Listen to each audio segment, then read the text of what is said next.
At 6:03 a.m., I walked outside in my socks, coffee still burning my hand, and I froze. 16 steel community mailboxes were sitting in wet concrete on my front lawn like somebody dropped a row of refrigerators there overnight. And across the street, Denise Whitmore, the Homeowners Association, HOA president, watched me stare in disbelief, smiling like she'd just won something. I didn't even live in a fancy place, not by big city standards. Maplewood Springs was supposed to be quiet, trimmed hedges, kids on bikes, neighbors who nod and mind their own business. I moved here because I needed exactly that after a rough divorce, after years of noise and stress, after realizing peace is worth paying for. The first week I was settling in, unpacking tools in my garage, I heard the soft crunch of tires on my driveway. A white SUV rolled up like it belonged in a commercial, and out stepped Denise Blonde Bob, spotless sneakers, clipboard tucked like a weapon. "Ryan Carter," she asked, already reading off a list. "Yeah," I said, wiping grease off my hands on a rag. "Welcome," she smiled too bright. "We keep standards high here for everyone's benefit." That's the thing about people like Denise. They don't start with yelling. They start with benefit and standards, and we're all a family, while their eyes are measuring you like you're a stain. I didn't give her much to chew on. My yard was clean, my trash cans were in, and I wasn't throwing parties. The only crime I committed was painting my personal mailbox a deep navy, subtle tidy, and yeah, maybe a little personal. It reminded me of my years in the Navy, and it looked good against the white fence. 3 days later, there was a bright orange notice taped to my door. Unapproved exterior modification. Then a fine. Then a warning that the fine would increase daily. I drove to the little HOA office by the pool, walked in with the color sample, and tried to be reasonable.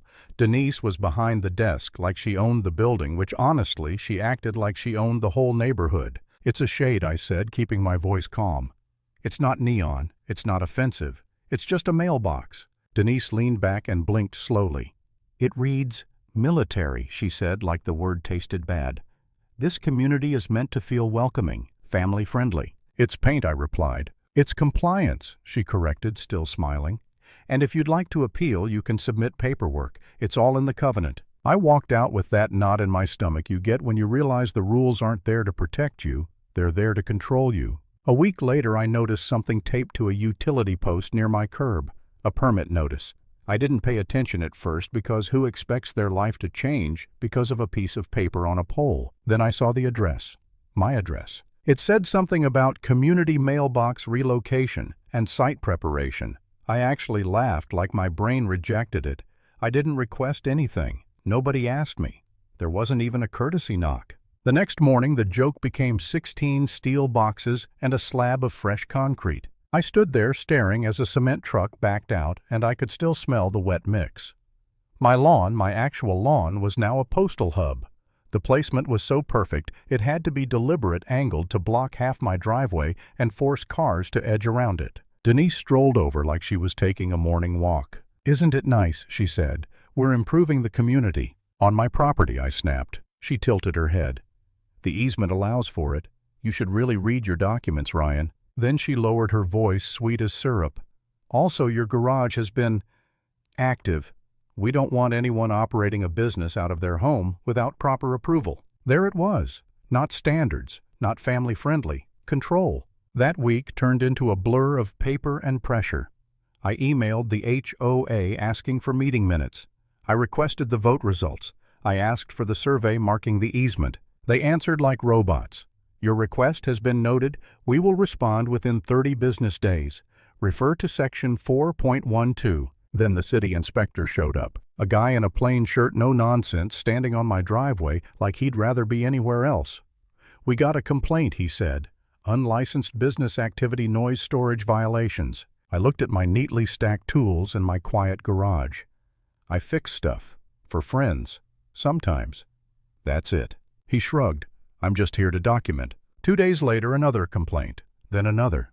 My phone started buzzing with canceled jobs because who wants to hire the guy with city inspectors on his driveway? I watched my savings drain in real time while Denise mailed me violation notices like she was sending postcards. The neighborhood shifted too. People who used to wave stopped making eye contact. Somebody posted in the community Facebook group about a resident lowering property value. No name, of course. Just enough smoke to make everyone suspicious. One night, I sat in my truck in the driveway, engine off, staring at those mailboxes like they were mocking me. I had a stack of fines on the passenger seat, a calendar full of scratched-out appointments, and this heavy thought I couldn't shake: maybe it's not worth it. Maybe I should just sell and walk away before I lose everything. I actually pictured it.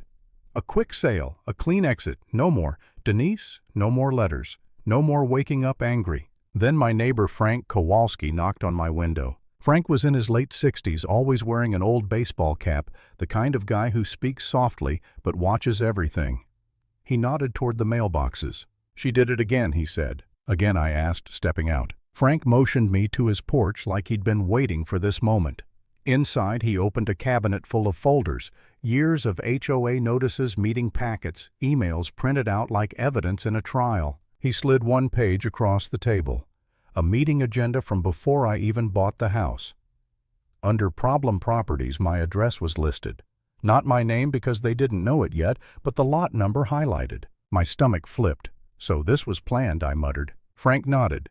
"Denise picks targets. New people. Quiet people, folks without connections." That was the moment my tiredness turned into something sharper. The next day, I went to the county office and pulled property records. Then I requested the survey file that supposedly proved the easement. The clerk handed me copies, and when I compared dates and lines, I saw it an added strip of community access that didn't match older documentation. I didn't jump to conspiracy theories. I didn't need to. The paperwork didn't line up, and that's all that mattered. Elena Santos, 2 houses down, helped in a way I didn't even ask for. She worked night shifts as a nurse, and she had that calm, practical energy, like she'd seen real emergencies and didn't panic over bullies. "They're holding a meeting Thursday," she told me, leaning on my fence. Denise's email said, "mandatory attendance." That's not even a thing. I showed up Thursday night to a room full of folding chairs and tense faces. Denise stood at the front, microphone in hand, acting like the mayor. "We need a special assessment," she announced, $500 per household to cover legal costs and security enhancements. A ripple of murmurs spread through the crowd. Elena raised her hand. "Why are the mailboxes on Ryan's lawn?" she asked, innocent tone, sharp question. Denise's smile twitched. "Just once. Because some residents need reminders," she said, and her voice dropped into something cold. "If we let one person ignore the rules, we all suffer." The room went quiet in that uncomfortable way, like people suddenly realized this wasn't about mailboxes. This was about power. Mark Bradley, a retired teacher, stood up next. "Do we have quorum?" he asked, holding a printed copy of the bylaws. "Also, your notice didn't meet the required time window for a special assessment vote." Denise's cheeks flushed. "Sit down, Mark," she snapped, the mask slipping. I looked around and saw it in real time, people noticing the slip, the tone, the arrogance.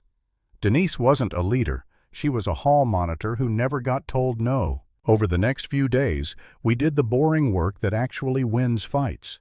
We documented, we photographed, we filed formal requests. Frank pulled older minutes showing Denise pushing decisions without proper votes. Mark flagged the sections she was breaking. Elena had a recording of Denise basically admitting she was making an example out of me. Then I found the key detail in the covenant, an emergency relocation clause tied to safety and access. If a community installation created a hazard or obstructed emergency vehicles, residents could demand immediate action. Those mailboxes blocked my driveway enough that an ambulance would have trouble. It wasn't dramatic, it was just true. So I used the rules the way Denise loved using them. I printed the clause. I attached photos. I submitted copies to the HOA board members, the property manager, and the county office. Everything time-stamped. Everything clean. Denise responded exactly how I expected. She threatened me. Her SUV pulled up again right at dusk, and she stepped out like she was entering a courtroom. "If you touch those mailboxes," she said, voice tight, "I will have you arrested. I will sue you. I will make sure you regret moving here." I stared at her for a long second, then nodded slowly. "Okay," I said. "Put that in writing." Her eyes narrowed. "Excuse me." "Write it," I repeated. "Since you love paperwork so much." She didn't, because bullies love threats until they have to sign them. 2 nights later, in steady rain, a licensed contractor Frank knew showed up with equipment and a crew. Not some sketchy midnight heist, actual workers, actual permits, reflective vests, the whole thing. They cut and lifted each mailbox cluster carefully like moving a heavy safe. I stood under an umbrella, heart pounding, feeling every second like a gamble. We relocated them to the only place Denise couldn't ignore, right at the edge of her own driveway, positioned so they didn't block the street, but absolutely forced her to deal with them. And I posted a laminated notice on the front, relocated for safety compliance. Contact HOA President for questions. Morning came and I didn't sleep. I watched from my porch as Denise opened her front door and stopped dead. She marched outside in a robe, face already red, and screamed, "Call the police." Deputy Martinez rolled up 15 minutes later, hands on his belt, scanning the scene like he was trying to figure out why grown adults were fighting over mailboxes. Denise launched into her speech. "He stole community property. He vandalized the neighborhood. He's a danger." Martinez held up a hand.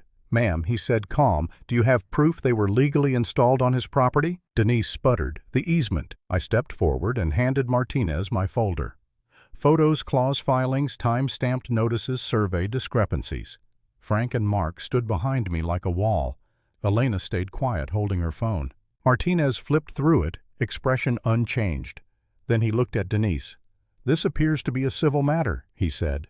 And based on this documentation, the relocation was done for access and safety. Denise's mouth opened, then closed, like a car door slamming without warning. Right then, the property manager arrived, followed by 2 board members who suddenly looked very interested in not being associated with Denise anymore.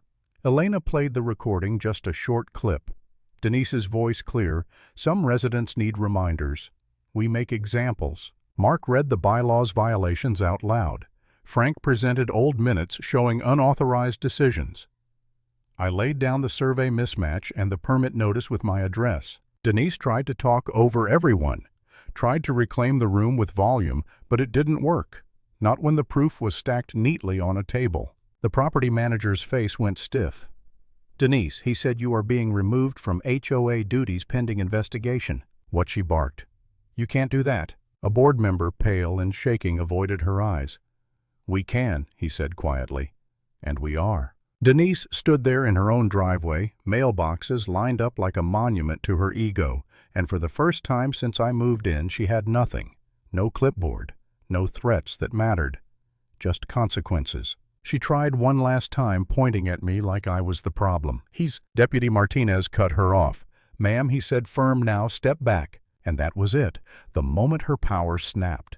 The moment she realized the rules she used like a weapon could cut both ways. Lesson learned: bullies love standards until you bring receipts.